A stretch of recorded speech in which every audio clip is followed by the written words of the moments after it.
Assalamualaikum warahmatullahi wabarakatuh. Perkenalkan, nama saya Dimas Septiawan dengan NIM 112110713. Kelas C14, mata kuliah perpajakan dengan dosen pengampu Bu Widyastuti Eskom MAK. Kali ini saya akan membahas pajak penghasilan pasal 23 atau PPh 23 beserta contoh perhitungannya.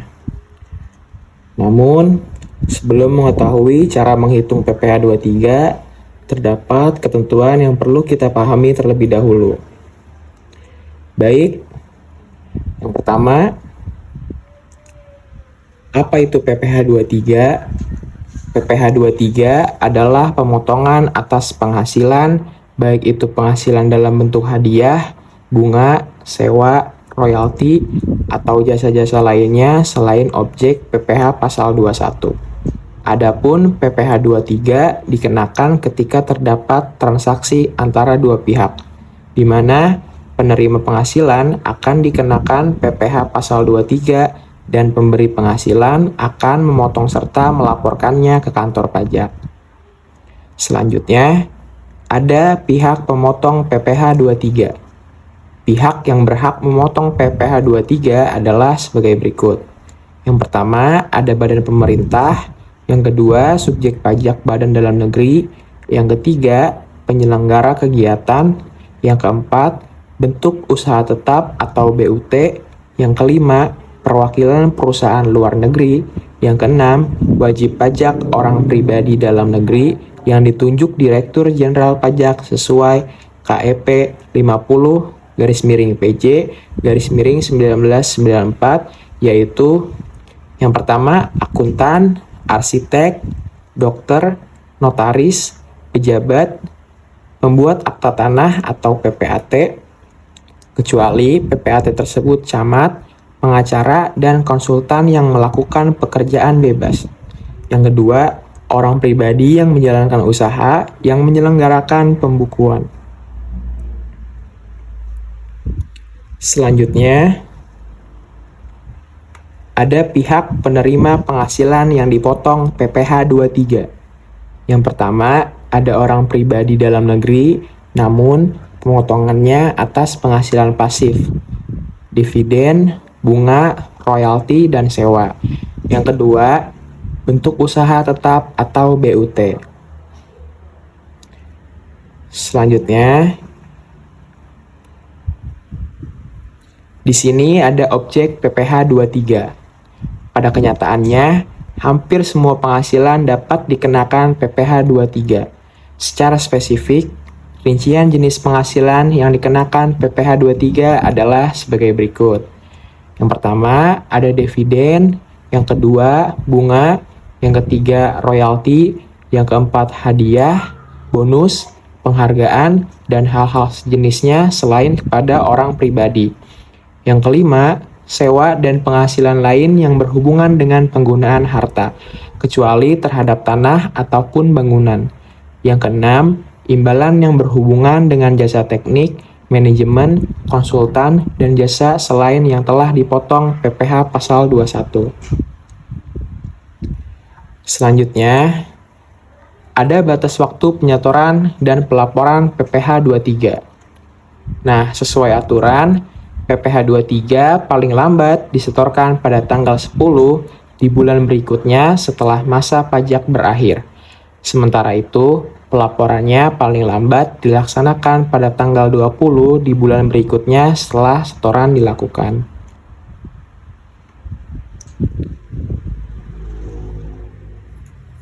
Baik, sekarang kita akan melakukan contoh perhitungan PPh 23.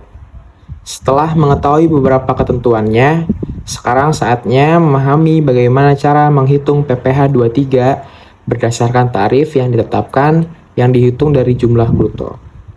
Nah, berikut ini saya akan menjelaskan mengenai cara perhitungan PPh 23 dan jenis tarifnya. Di sini ada dua contoh soal.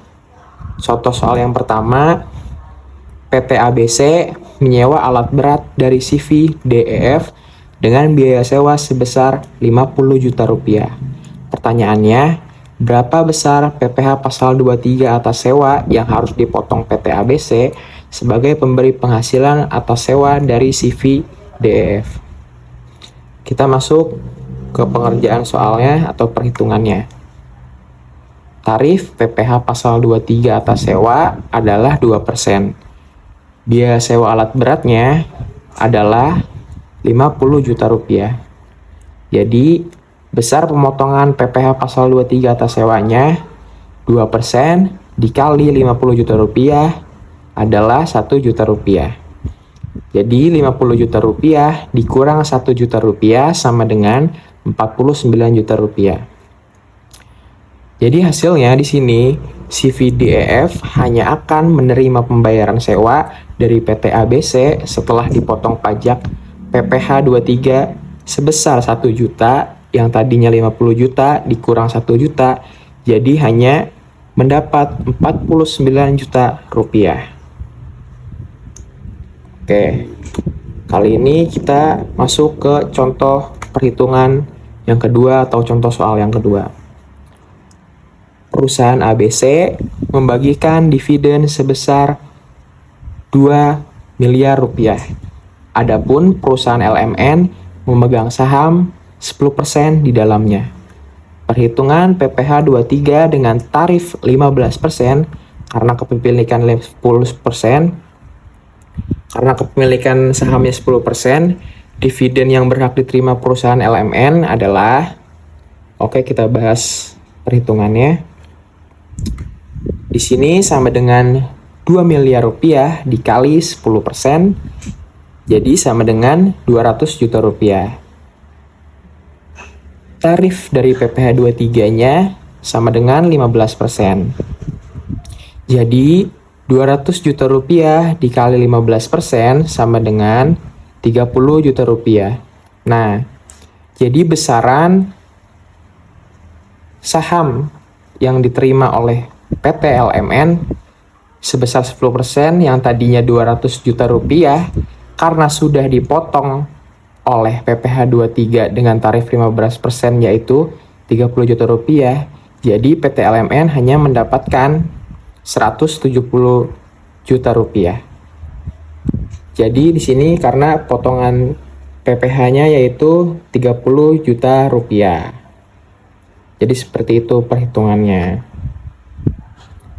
Baik, terima kasih. Mungkin segitu saja penjelasan tentang PPh pasal 23 dari saya. Kurang lebihnya mohon maaf. Terima kasih banyak. Wassalamualaikum warahmatullahi wabarakatuh.